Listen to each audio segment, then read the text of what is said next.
Ini termasuk jeram yang agak berbahaya.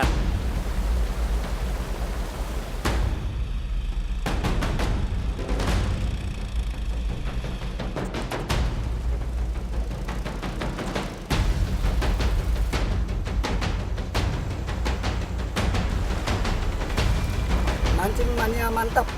Mancing mania mantap. Mancing mania mantap.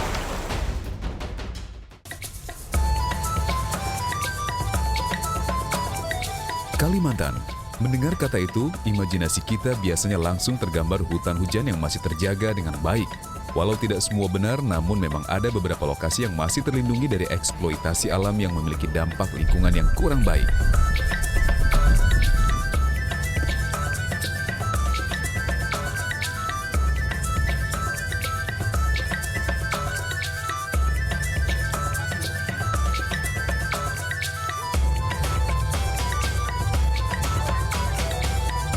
Setelah mencari informasi dari berbagai sumber, kami menemukan satu lokasi yang potensi ikannya masih menjanjikan untuk dieksplorasi. Saya lagi di Malinau nih, salah satu kabupaten yang mencanangkan konservasi. Saya mau ke Hulu Mentarang sama teman-teman dari Malinau ya. Ini kita harus logistik harus benar-benar diperhitungkan karena kita mau masuk hutan, terutama sayur nggak ada. Jadi kita harus belanja dulu.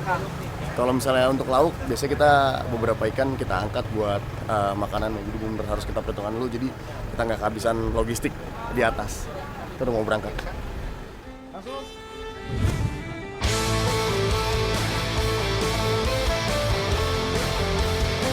Secara jarak memang sebenarnya tidak jauh tujuan kami, namun jalan menuju lokasi tidaklah mudah.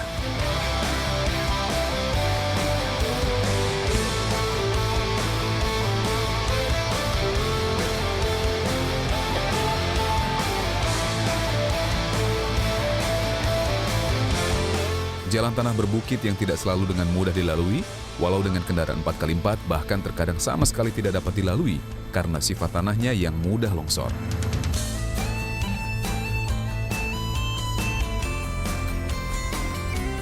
Hanya jembatan darurat yang muat hanya satu mobil saja yang kerap kami temui dengan kondisi yang hampir tidak layak.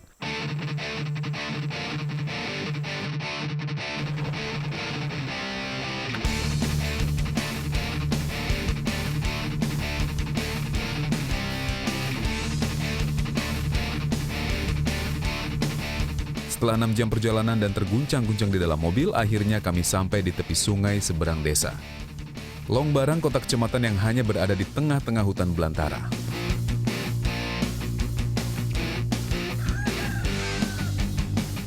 Mayoritas masyarakat di sini bersuku Dayak Lundayeh. Konon nenek moyang mereka datang dari gugusan pulau di Filipina sebelum mendarat di Kalimantan. Hidup tentram berdampingan seperti halnya desa lain di Kalimantan, mereka selalu memilih lokasi tempat tinggal di tepi sungai untuk memudahkan transportasi dan mendekatkan dengan air, sebagai salah satu kebutuhan pokok untuk hidup. Melihat warna air yang mengalir dari hulu, semangat kami 100% yakin sekali, Mas Bro.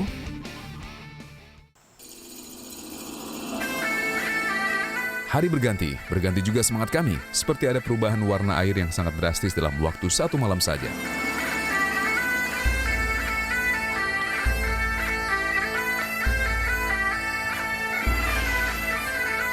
Semua bersiap, semua perbekalan dan peralatan tidak ada yang terlupa. Harapan kami cuma satu, semoga cuaca cerah dan warna air kembali berubah.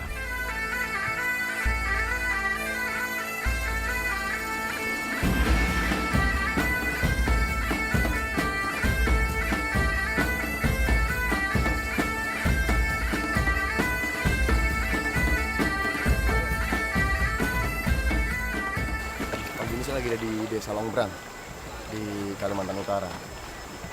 Kemarin kita perjalanan dari Malang ke sini, ternyata udah sore banget. Akhirnya kita nginep di Desa Longbrang.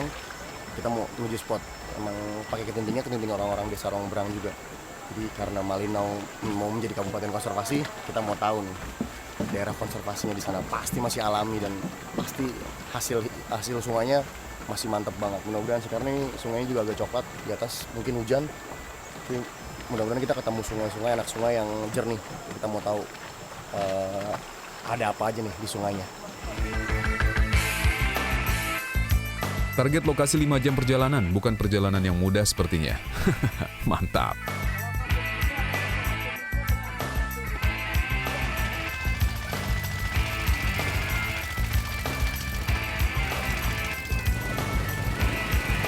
Baru keluar batas desa kami sudah disuguhi jeram-jeram yang lumayan menantang.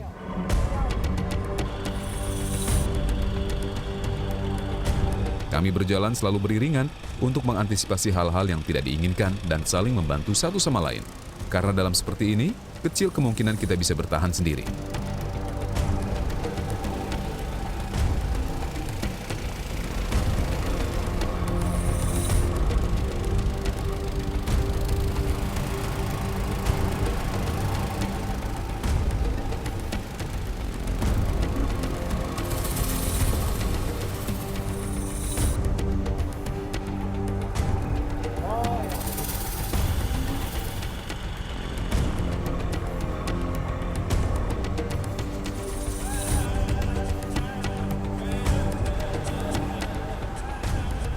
Ini kita masih setengah perjalanan. Saya harus turun dari kapal karena ini termasuk jeram yang agak berbahaya. Namanya jeram lunuk, ya Pak? Ya, menuk. Namanya jeram lunuk. Jadi agak berbahaya, makanya lebih baik kita penumpangnya turun, motorisnya aja sendiri. Ini kita mau lihat nih seberapa. Nih emang kalau kita di jeram-jeram nih motoris sangat-sangat diandalkan dan benar-benar harus yang udah terbiasa, udah ahlinya. Nggak sembarangan motoris yang bisa melewati jeram-jeram kayak begini, arus-arus deras. Ini kita mau lihat nih si motoris mau bawa perahunya ke tempat yang lebih aman.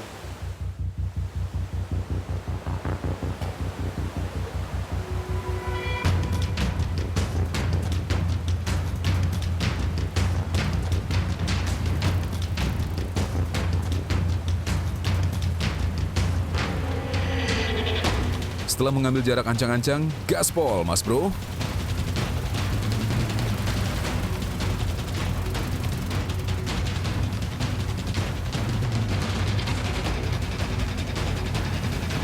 Mantap, satu persatu perahu berhasil melewati jeram besar dengan selamat.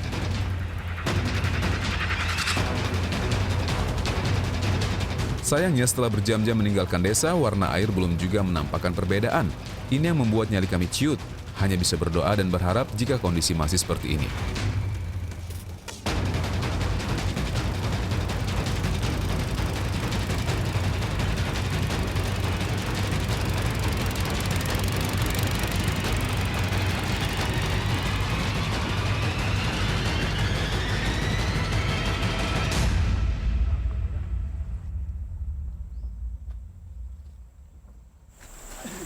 Rencananya kita mau nginep di sini nih, di hutan adat Long Bisai. Ada satu pondok, kita nginep di sini sambil nunggu airnya sedikit jernih karena dua sungai besarnya ternyata keruh. Kita pikir salah satunya yang keruh, ternyata dua-duanya keruh. Nanti kita mau coba naik ke atas, kita cari anak-anak sungai yang jernih.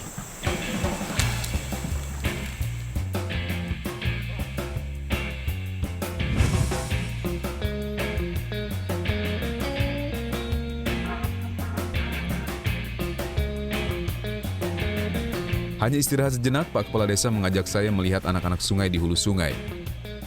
Semuanya keruh, tidak satupun anak sungai yang memungkinkan untuk kami pancing.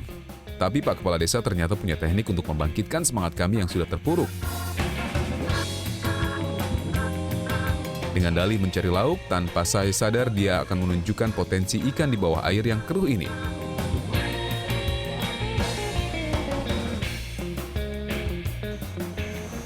Nih, saya ikut Pak Jesslyn ini kepala desa Longbrang nih. Jadi saya yang bawa kapalnya kepala desa.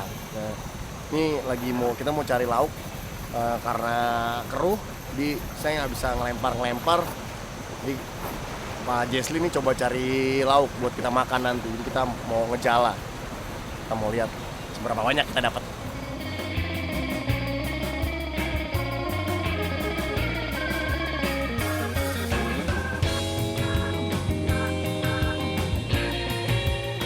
Tak patah arang mencoba di beberapa titik, walau harus dengan berjalan kaki, dia dengan semangatnya terus mencoba.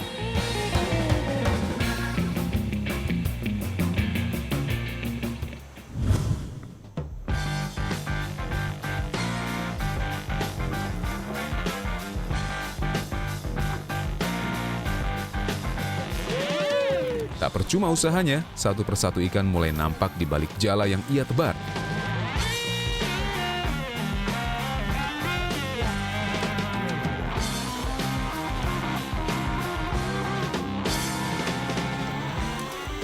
Ini dia nih, contohnya ikan masyar atau pelian kalau orang sini bilangnya. Lumayan nih. Cuman tadi pas banget nih, Pak Kades jaringnya di batu-batu, emang rumahnya dia. Tadi saya coba casting nggak mau makan kayaknya karena terlalu keruh airnya. Jadi Pak Kades dapat nih buat kita nanti makan. Lumayan. Ikan enak ini, ikan mahal. Mantap. Merasa masih belum cukup buat kami semua, ia masih melanjutkan usahanya. Melihat hasil yang melimpah hanya dalam waktu singkat, semangat saya mulai meningkat. Sangat yakin kalau di bawah sana ikan sangat melimpah.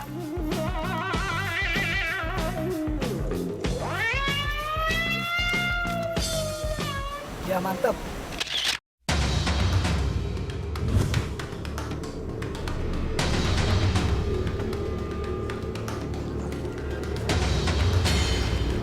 Bukan tanpa halangan mencari ikan dengan alat ini. Sesekali jika kita tidak jeli, jaring bisa tersangkut entah batu atau kayu di dalam air dan harus diselami untuk melepaskannya. Jaringnya nyangkut nih. Pak Kades mau benerin jaringnya, cuman kayaknya harusnya deras banget dan dalam banget.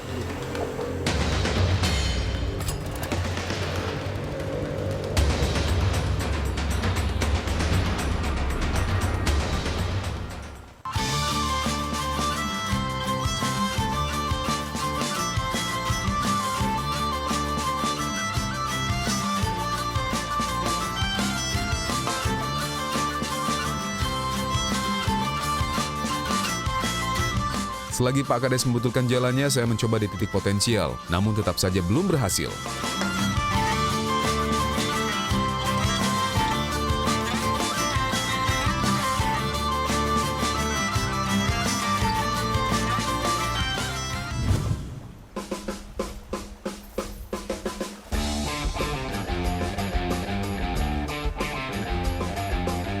Aksi Pak Kepala Desa berlanjut. Karena selain untuk kebutuhan makan malam kami nanti, dia juga ingin menunjukkan tradisi pengawetan daging ala Lundayeh nanti setibanya di desa.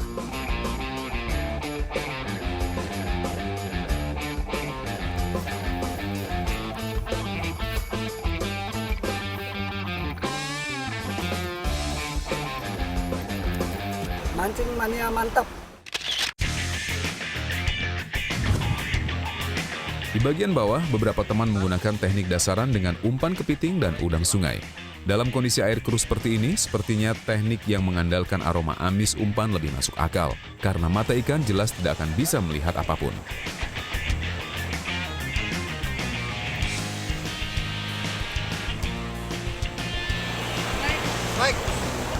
Dan Pak Gamel membuka kebuntuan. Strike! Mantap! Wah, melihat dia mendapat sambaran, tangan saya terasa gatal, Mas Bro. Pasti ukuran lebih kecil dari perkiraan lengkungan joran, karena dia mendapat sambaran pas di tengah alur arus.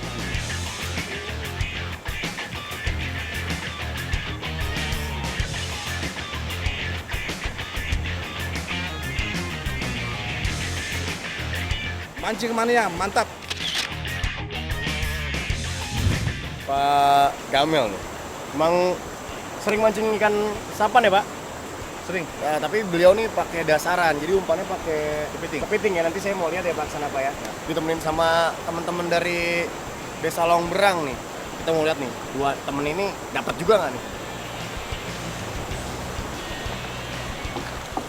Nih, kalau kita sering casting ternyata kalau teman-teman dari Desa Longbrang nih kayak Pak Johan sama Pak Yusuf nih pakai dasaran. Tadi Pak Kamel juga ikut pakai dasaran. Dan lihat, boleh minjem alatnya ya Pak? Iya. Oh iya, nih lihat nih. Alatnya besar-besar. Pakai piranti besar semua. Joran kaku besar. Reelnya juga reel besar. Ini nomor berapa Pak? Yang 60? 60. Ya, Mononya mono ukuran 60 katanya. Nah ini juga nggak sembarangan nih rangkaiannya ya Pak. Ini gimana Pak rangkaiannya? Ini timahnya aja besar banget nih. Ini gimana Pak? Kok rangkaiannya bisa beda nih Pak sama biasa mancing-mancing tempat lain? Gimana nih Pak? dia antara jaraknya kurang lebih 1 meter lah. Biar kalau mancing di arus tuh kan, kalau kepiting tuh dia goyang-goyang langsung ikan tuh sambar langsung. Oh ini emang khusus di arus deras ya Iya, Pak? dia harus deras. Oke. Kenapa timahnya sebesar ini Pak?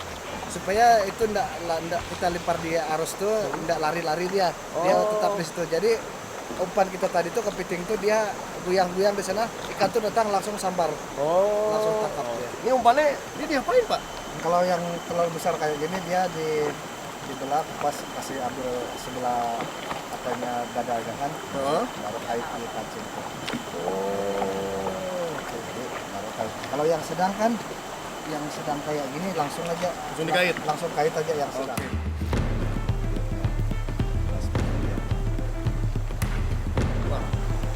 Lempar. Ya.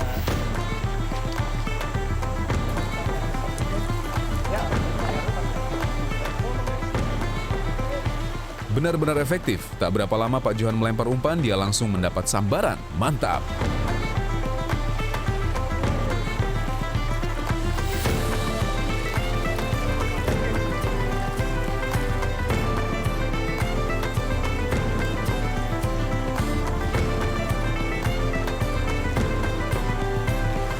Ya, kancing mania mantap.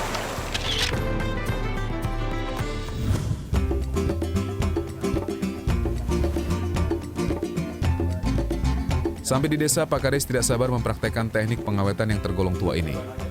Nah, hari ini saya ditemenin sama Pak Jusli mau bikin masakan khas dari masyarakat Dayak Lundaya nih. Namanya teluk. Ikan. Teluk ikan ya Pak? Jadi ini makanan yang difermentasikan jadi awet banget. Untuk berapa lama Pak biasanya Pak? Buka-buka sampai 2 bulan bertahan. Sampai 2 bulan pun tahan. Oke Pak, kita langsung aja. Cara bikinnya seperti apa Pak? Kita Semua bahan yang dibutuhkan ada di desa ini, artinya tidak perlu ke daerah lain untuk bisa mengawetkan ikan dengan teknik ini. Tepung singkong ketela ya Pak? iya. Jadi dibikin tepung ya? Dibikin tepung dulu. Pengetahuan nenek moyang tidak diragukan lagi, yang mungkin mereka bereksperimen tidak dalam waktu singkat. Coba dan gagal namun tidak putus asa. Akhirnya mereka menemukan ramuan ampuh untuk mengawetkan bahan makanan mereka. Sudah rapi. Ini kita siapkan untuk dipanaskan. Kita goreng ya Pak? Ya, goreng. Oke, Pak. Ya. Kita bawa.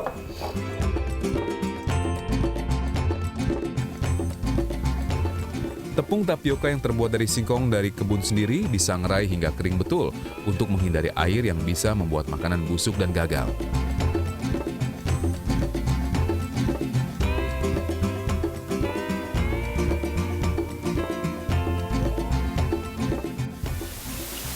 Nah, ini kalau menurut Pak Jetri juga kita nggak boleh.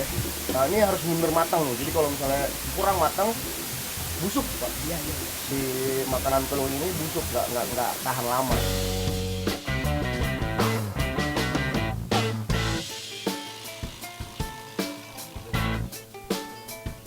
Setelah dicek dan kering betul, tepung didinginkan terlebih dahulu sebelum melanjutkan proses pengawetan. Sangat sederhana sekali, tapi teknik ini sudah terbukti berhasil bahkan memberi rasa tersendiri pada daging yang diawetkan. Teknik yang unik.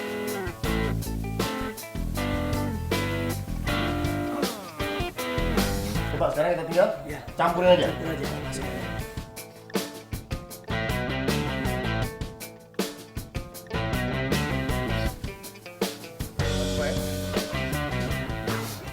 Sebelumnya si ikannya ini udah sehari sebelumnya dikasih garam nih. Jadi setelah dibersihkan, dipotong-potong, kasih garam ya Pak. Iya. Jadi campur garam, diaduk, dia didiemin dulu selama sehari, baru diproses dicampur pakai tepung ubinya tadi.